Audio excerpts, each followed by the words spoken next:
Hello everyone, welcome to Zenith IAS.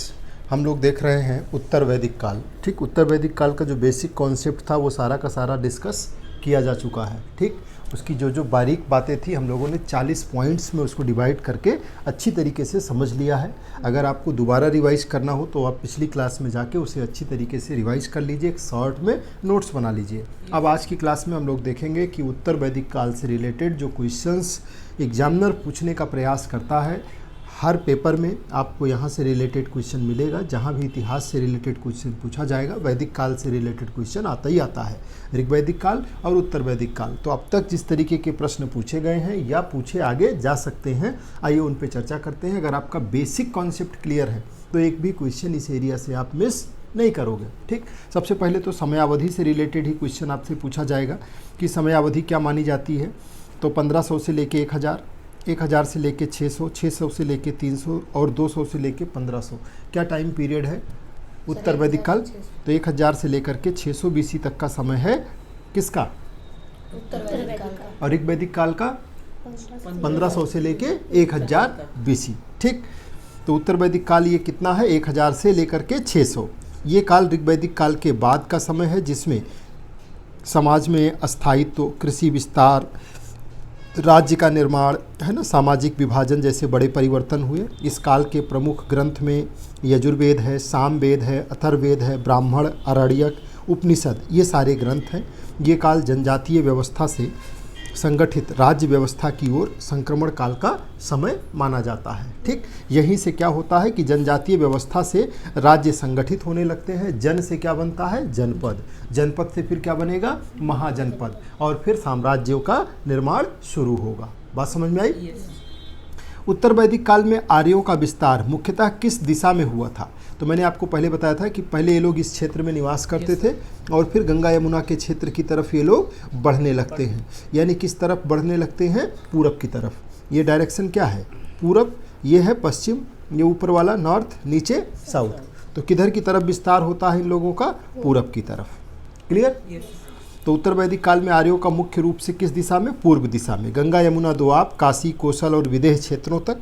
ये विस्तार कृषि और लोहे के उपयोग के कारण संभव हो पाया। जब इन लोगों को लोहा अयस्क मिल गया, लोहा मिल गया, उसकी जानकारी हो गई, तो उससे जंगल को साफ करना, नई भूमि बनाना आसान हो गया।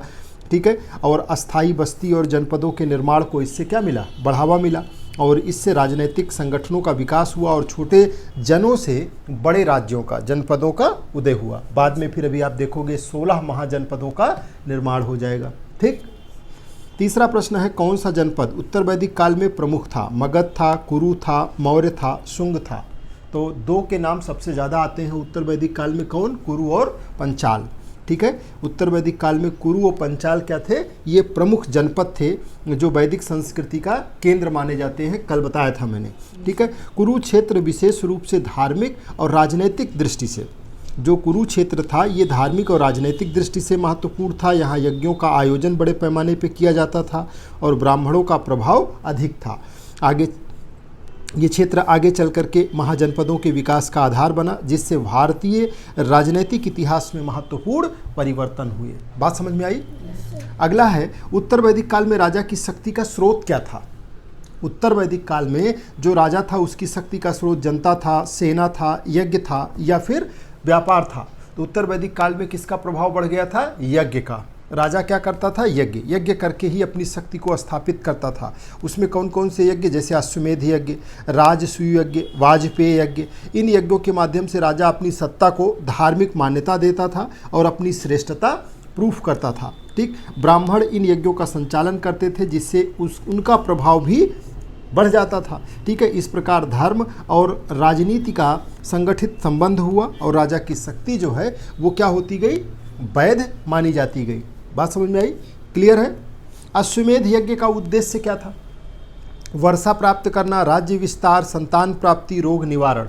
इसका उद्देश्य क्या था, घोड़ा छोड़ दिया जाता था अश्वमेध यज्ञ में और वो जहाँ तक जाता था जब तक कि कोई उसको पकड़े ना, जो पकड़ेगा उससे क्या होगा, युद्ध होगा। तो ये राज्य विस्तार के लिए किया जाता था अश्वमेध यज्ञ। इसमें घोड़े को स्वतंत्र छोड़ दिया जाता था, जहाँ जहाँ वो जाता था वहाँ के शासकों को या तो अधीनता स्वीकार करनी पड़ती थी या फिर युद्ध करना पड़ता था। और इस यज्ञ के सफल आयोजन से राजा को सम्राट की उपाधि मिलती थी। ये राजनीतिक शक्ति और सैन्य क्षमता के प्रदर्शन की अपनी एक विधा थी। उत्तर वैदिक काल में सभा और समिति का क्या हुआ? जो सभा समिति आपने इतना ऋग्वैदिक काल में देखा, उसका उत्तर वैदिक काल में क्या हुआ? महत्व और बढ़ गया, समाप्त हो गया, घट गया, या कोई परिवर्तन नहीं हुआ? तो इनका महत्व क्या हुआ? घट गया। विदथ जैसी संस्था तो गायब हो जाती है, ठीक है। उत्तर वैदिक काल में इनका महत्व घट गया। ऋग्वैदिक काल की ये संस्थाएं निर्णय लेने में महत्वपूर्ण थी, लेकिन अब राजा शक्तिशाली हो गया और सत्ता अपने हाथ में उसने केंद्रित कर लिया है। इससे लोकतांत्रिक तत्वों का ह्रास हुआ, राजा मजबूत हुआ, और यह परिवर्तन राजनैतिक केंद्रीकरण और राज्य निर्माण की दिशा में एक महत्वपूर्ण कदम था। बात समझ में आ रही है? क्लियर? अगला है वर्ण व्यवस्था का आधार। उत्तर वैदिक काल में क्या हो गया? वर्ण व्यवस्था का आधार उत्तर वैदिक काल में कर्म हो गया, जन्म हो गया, शिक्षा या धन। ऋग्वैदिक काल में क्या था? कर्म। जो जो काम करेगा उसके आधार पर उसको वर्ण डिफाइन किया जाता था। ब्राह्मण का काम करेगा तो ब्राह्मण, एक ही जीवन में वो ब्राह्मण से क्षत्रिय का काम करने लगा तो क्षत्रिय, अगर वो कृषि या उत्पादन की प्रक्रिया में चला गया तो वैश्य, वैश्य अगर शिक्षा में आ गया तो वो क्या हो जाएगा? ब्राह्मण, ठीक। लेकिन यहाँ क्या कर दिया गया? उत्तर वैदिक काल में उसको जन्म से आधारित कर दिया गया, ठीक है। जिस कुल में जन्म हो गया फिर उसी को मान लिया गया कि वो उसका वर्ण वही रहेगा, उसमें चेंज नहीं होगा। तो इस व्यवस्था को वर्ण व्यवस्था जन्म आधारित हो गई, पहले कर्म आधारित थी। इससे समाज में कठोर वर्ग विभाजन हुआ, सामाजिक गतिशीलता कम हो गई। ब्राह्मण और क्षत्रिय उच्च स्थान पर रहे, जबकि वैश्य और शूद्र ये निम्न स्थान पर रहे। ये व्यवस्था आगे चल करके जाति प्रणाली में विकसित हो गई, जिससे भारतीय समाज को इसने क्या किया? बहुत गहराई से प्रभावित किया। क्लियर? ब्राह्मणों की प्रमुख भूमिका क्या थी? जो ब्राह्मण था वो व्यापार करता था, युद्ध करता था, यज्ञ कराता था या खेती करता था? तो ये क्या करते थे? यज्ञ कराने का काम था, ठीक है। यज्ञ और धार्मिक अनुष्ठानों का संचालन करता था, वेदों के ज्ञाता थे, धर्म के संरक्षक माने जाते थे। उत्तर वैदिक काल में यज्ञों का महत्व बढ़ने के कारण जो ब्राह्मणों की स्थिति थी वो मजबूत हुई, ठीक है, और वो समाज और राजनीतिक दोनों प्रभाव डालते थे, और राजा भी उनकी सलाह पे निर्भर करता था। श्याम इसका संबंध किससे था? सोना से, तांबा से, लोहा से, चांदी से। तो क्या था ये? लोहा। ये वही लोहा था जिसने क्या किया? पूर्व की तरफ इनको बढ़ने में मदद किया, जंगलों को साफ करने में, कृषि उपकरणों में सुधार हुआ, जंगल के साफ करके नई भूमि तैयार हुई, कृषि उत्पादन बढ़ा, स्थायी जीवन शैली विकसित हुई। लोहे के उपयोग में, जिसने तलवार बना ली लोहे से, तो उसको युद्ध करना आसान हो गया। जिसके पास तलवार नहीं थी, जैसे पहले अंग्रेज आए तो उनके पास अच्छी अच्छी तरीके की बंदूकें थी, यहाँ के लोगों के पास उतनी अच्छी किस्म की बंदूकें नहीं थी। वैसे ही जब लोहे का उत्पादन शुरू हुआ तो जिसके पास शुरू में अच्छी लोहे की तलवारें आ गईं और सामने वाला लाठी डंडा और अन्य चीज़ें लेकर के युद्ध लड़ रहा है, तो कैसे लड़ पाएगा? वो एक बार तलवार मारा, हाथी कट के गिर गया, और लाठी से हो नहीं सकता, वो डंडे से हो नहीं सकता। क्लियर? तो इसमें जिसके पास शुरुआत में लोहा आया वो तेज़ी से सैन्य शक्ति उसकी बढ़ती गई, और ये तकनीकी जो है ये प्रगति उत्तर वैदिक समाज में महत्वपूर्ण भूमिका निभा रही है। अंतिम प्रश्न आज का, उत्तर वैदिक काल में मुख्य आर्थिक गतिविधि क्या थी? व्यापार था, शिकार था, कृषि था, या फिर मछली पकड़ना था? कृषि। बहुत बढ़िया। ऋग्वैदिक काल में क्या है? पशुपालन। अगर पूछेगा मुख्य आर्थिक गतिविधि ऋग्वैदिक काल में, पशुपालन। वहाँ कृषि है लेकिन अभी उतनी विकसित नहीं है क्योंकि लोहा नहीं मिला है, लेकिन उत्तर वैदिक काल में ये ज़्यादा विकसित हो जाती है। लोहे के उपकरण से खेतों को आसानी से जुताई हो सकती है। गेहूँ, जौ, चावल, इस सब की खेती की जा रही है। जौ में असल में ज़्यादा जुताई की ज़रूरत नहीं पड़ती है, इसलिए वो लोग जौ पैदा करते थे और दूध जौ आराम से वही उनका भोजन था, खाते थे। क्लियर? लेकिन यहाँ स्थायी जीवन शैली विकसित हो गई, जनसंख्या में वृद्धि हुई, कृषि के क्षेत्र में कृषि के विकास ने सामाजिक और राजनीतिक संरचना को प्रभावित किया, है ना। जनपदों के उदय का यह आधार बन गया। बात एकदम समझ में आई? दसों क्वेश्चन एकदम क्लियर है? मिलेंगे दोबारा, भूलेंगे तो नहीं?